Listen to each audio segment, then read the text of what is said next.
রায়হান ভাই, আপনি আবার বিড়ি ধরাইছেন। আপনি না বলছিলেন বিয়েগুলো ছেড়ে দেবেন। আরে ভাই, কত কিছুই তো বলি, বাস্তবে তো আর অতটা সোজা না। জানেন, আমাদের এই জীবন তো পরীক্ষা, আর এই জীবনের জন্য অনেক জবাবদিহিতা করতে হবে। বলেন কি, আমি তো এখনো সময় পাই না আল্লাহর কথা ভাবার। সময় কি আপনি নিজে বানান? আজ মরে গেলে কাল আপনি কি জবাব দেবেন আল্লাহর কাছে?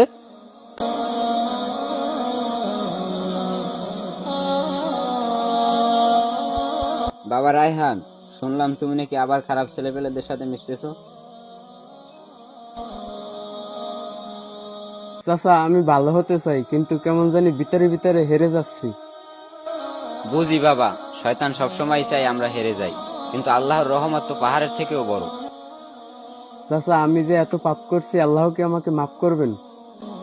আল্লাহ তো নিজেই বলেছেন, তুমি যত বড় পাপ করো, যদি খাঁটি মনে একবার তওবা করো, তাহলে আমি ক্ষমা করে দেব।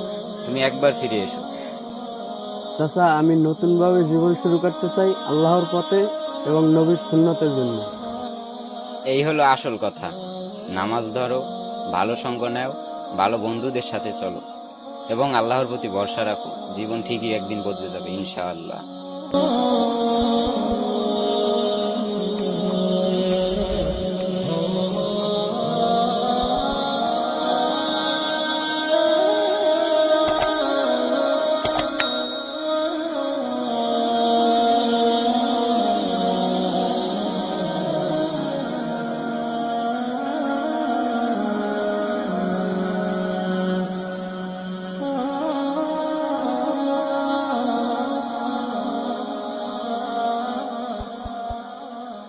বাবা, তোমার মন খারাপ?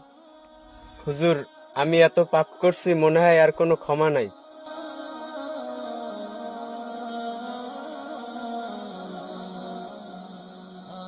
না না বাবা, আল্লাহ তাআলা বলেন, হে আমার বান্দারা, তোমরা যারা নিজেদের উপর জুলুম করেছো, তোমরা আল্লাহর রহমত থেকে নিরাশ হইও না। তাহলে হুজুর, আমি যদি এখান থেকে ফিরে আসি, আল্লাহ কি আমাকে মাফ করবেন? কেন করবে না? নিশ্চয়ই করবে। তুমি আজকে থেকে নামাজ পড়া শুরু করো এবং ভালো বন্ধুদের সঙ্গে চলো, কোরআন সুন্নাহ অনুযায়ী চলো, তাহলে আল্লাহ পাক তোমাকে ক্ষমা করে দেবে।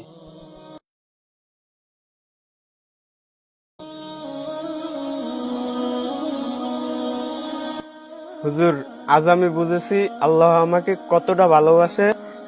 আমি এরপর থেকে আর খারাপ কাজ করব না, ইসলামের পথে চলবো এবং 5 ওয়াক্ত নামাজ পড়ার চেষ্টা করব। আল্লাহ তোমাকে দিনের পথে রাখুক সব সময়। বাবা, এই দোয়াই করি আমরা। চলুন তাহলে আমরা একসাথে মাগরিবের জামাতটা একসাথে আদায় করি। চলুন আমরা মাগরিবের নামাজ পড়ি। হ্যাঁ, এটাই আমাদের ধর্ম। আল্লাহ তাআলার ঘরে যাওয়াটাই আমাদের সার্থকতা। আমরা এই আল্লাহ তাআলার ইবাদত করব, আমাদের দুনিয়া শান্তি, আখিরাতেও শান্তি। তাহলে হ্যাঁ। চলুন আমরা নামাজে চলে এসেছি।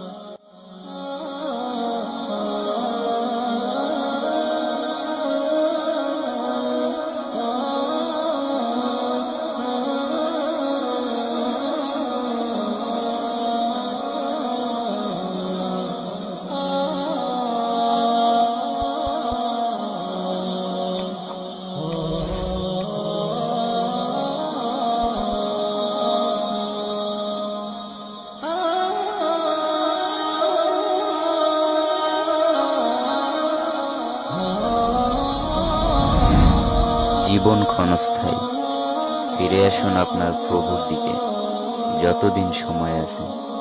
আল্লাহ সব সময় অপেক্ষা করেন আপনার তওবার জন্য।